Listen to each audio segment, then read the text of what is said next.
বল ফেললেই wicket. Pakistan বনাম Bangladesh অনূর্ধ্ব-19 Asia cup সেমিফাইনালে পাক বোলারদের সামনে স্রেফ তুলোধুনো হয়ে ফিরেছে টাইগার যুবারা। ওপেনিং থেকে মিডল ওয়ার্ডার কোথাও স্বস্তির ব্যাটিং করতে পারেনি জাওয়াদ আবরার, আজিজুল হাকিম তামিমরা। বড় জুটি করাটাই যেন এদিন হয়ে উঠেছিল অসাধ্য। বৃষ্টি বাধার টস হয় দেরিতে, কার্টেল ওভারে গড়ায় ম্যাচ। 27 ওভারের খেলায় শুরুতেই ব্যাটিংয়ে নামে বাংলাদেশ। রিফাত বেগের 16 বলে 14 রানের আউটের পর জাওয়াদ আবরার ফিরেছেন 9 রানে। সিঙ্গেল ডিজিটে আউট হয়ে দলের বিপদ বাড়িয়ে দেন আবরার। ক্যাপ্টেন তামিম নেমেও দলের হাল ধরতে পারেননি। 26 বলে 20 রান করে তিনিও ফেরেন দলকে বিপদে রেখে। ক্রমে ক্রমে বিপদ কেবল বেড়েছে।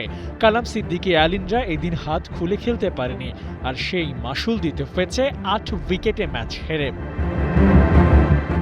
গ্রুপ বির টপার বাংলাদেশ, টুর্নামেন্টে 3 ম্যাচ জিতেছে ওরা। ইতিহাসে অন্যতম সফল দল লাল সবুজ। অন্যদিকে এই গ্রুপের পাকিস্তানের জয় 2টি। টুর্নামেন্টের সব ইকুয়েশনে এগিয়ে থেকেও টাইগাররা এদিন ব্যর্থ হয়েছে জয় তুলে নিতে। সেমিফাইনালের মতো হাই ভোল্টেজ ম্যাচ জমল না আবরারদের ব্যাটিং ব্যর্থতার কারণে।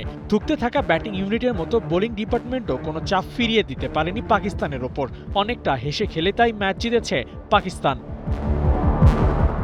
কার্টেল ওভারের ম্যাচে ব্যাটিং করতে হতো পাওয়ার হিটিং, আর সেখানেই খেই হারিয়েছে বাংলাদেশ।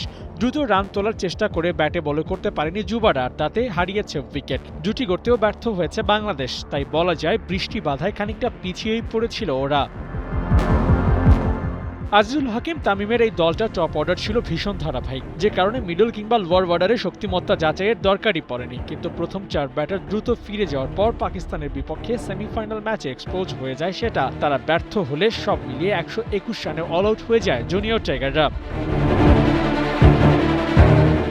বাংলাদেশের ব্যাটারদের মতো খাবি খায়নি পাক ব্যাটাররা। শুরুতে উইকেট হারালেও সে ধাক্কা সামনে নিয়েছে পাকিস্তান। উসমান খান মিনহাজদের আগ্রাসী ব্যাটিং দুমড়ে মুচড়ে দিয়েছে Iqbal ইমনদের bowling line up.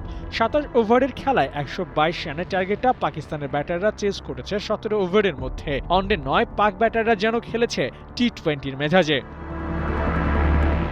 Hat trick শিরোপা জয়ের সুযোগটা লুফিয়ে নিতে পারেনি বাংলাদেশ, তাই স্বপ্নটা পাকিস্তান দেখতেই পারে। শিরোপা জয়ের সুযোগটা লুফিয়ে নিতে পারবে তো ফারহান ইউসুফের পাকিস্তান?